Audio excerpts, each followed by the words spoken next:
BJP చేస్తున్న రాజకీయాలని మణిపూర్ ఘటన ద్వారా రుజువైంది కాబట్టి, బీజేపీ చేస్తున్న పొరపాట్లన్నీ ప్రజలు గమనించారు కాబట్టి, ప్రభుత్వానికి చెందిన ఆస్తులైతేనేమి వాళ్ళ బినామీలకు కట్టే ప్రయత్నం చేస్తున్నారు కాబట్టి, ఈరోజు బీజేపీ చేస్తున్న అరాచక పాలన వల్లనే ఈరోజు బీజేపీ పార్టీకి మెజారిటీ తగ్గడానికి కారణం. ఇంకొంచెం ఉంటే ఆల్మోస్ట్ బీజేపీ పార్టీ అసలు ప్రభుత్వమే ఏర్పాటు చేయలేని స్థితికి ఈరోజు బీజేపీ పార్టీ దిగజారిపోయింది. ఇలాంటి ప్రభుత్వం ఎన్ని రోజులు ఉంటుందో చెప్పలేని పరిస్థితి ఈరోజు ఉంది. కేంద్రంలో బీజేపీ పార్టీ అధికారంలో ఉంది అన్న మాటే తప్ప పవర్ మాత్రం ఈరోజు బీజేపీ చేతుల్లో లేకుండా పోయింది. ఎందుకంటే ఈరోజు బీజేపీ పార్టీ వాళ్ళ స్ట్రెంగ్త్ కోసం ఇతరుల మీద డిపెండ్ అయ్యే పరిస్థితి ఈరోజు బీజేపీ పార్టీకి కల్పించడంలో కాంగ్రెస్ పార్టీ, రాహుల్ గాంధీ గారు, ఇండియా బ్లాక్ సక్సెస్ అయ్యారు.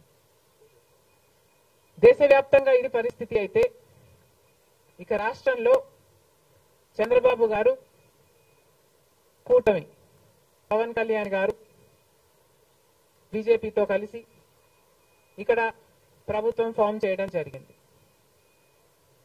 ఈసారి జరిగిన ఎన్నికలు రాష్ట్రంలో చాలా విచిత్రంగా, అన్ప్రిడిక్టబుల్ గా, అన్ప్రెసిడెంటెడ్ గా ఈ ఎన్నికలు నిలిచాయి. కారణం ఏమిటి అంటే, ప్రజలు చాలా డిసిసివ్ గా ఒక నిర్ణయం తీసుకున్నారు. మాకు మార్పు కావాలి అన్న నిర్ణయం ప్రజలు తీసుకున్నారు కాబట్టే ఈ ఎన్నికలు ఒకే డిసిషన్ మీద ఆధారపడి జరిగిన ఎన్నికలు. For Jagan, against Jagan. ఒకటే డిసిషన్ గా ఈ ఎన్నికలు నిలిచాయి. For Jagan or against Jagan. Against Jagan అన్న మార్పు కావాలి అన్న ఈ గట్టి డిసిషన్ ప్రజలు తీసుకున్నారు కాబట్టి ఈరోజు వాళ్ళ ఓటు వేస్ట్ కాకూడదు అన్నట్టుగా చాలా డిసిసివ్ గా they voted with a vengeance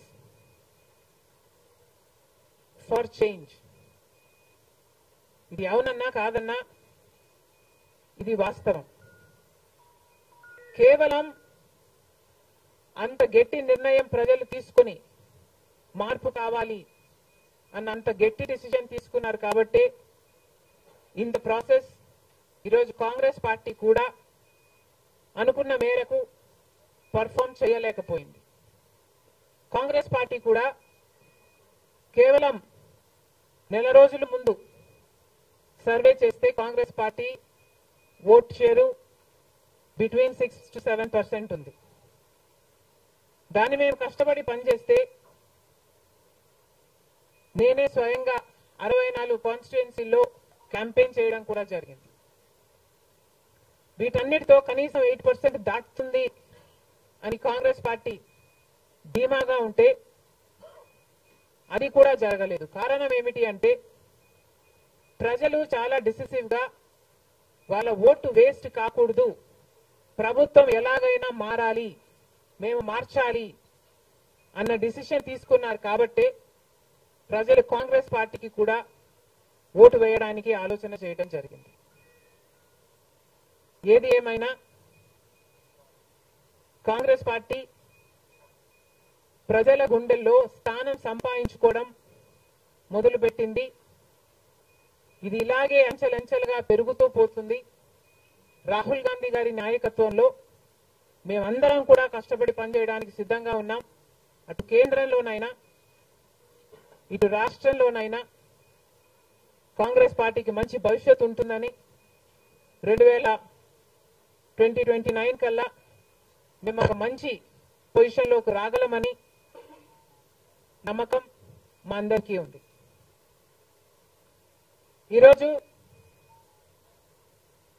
Chandrababu గారు ముఖ్యమంత్రి ప్రజల తీర్పును గౌరవిస్తూ ఆయనకు మరొకసారి శుభాకాంక్షలు తెలియజేస్తుంది కాంగ్రెస్ పార్టీ. అలాగే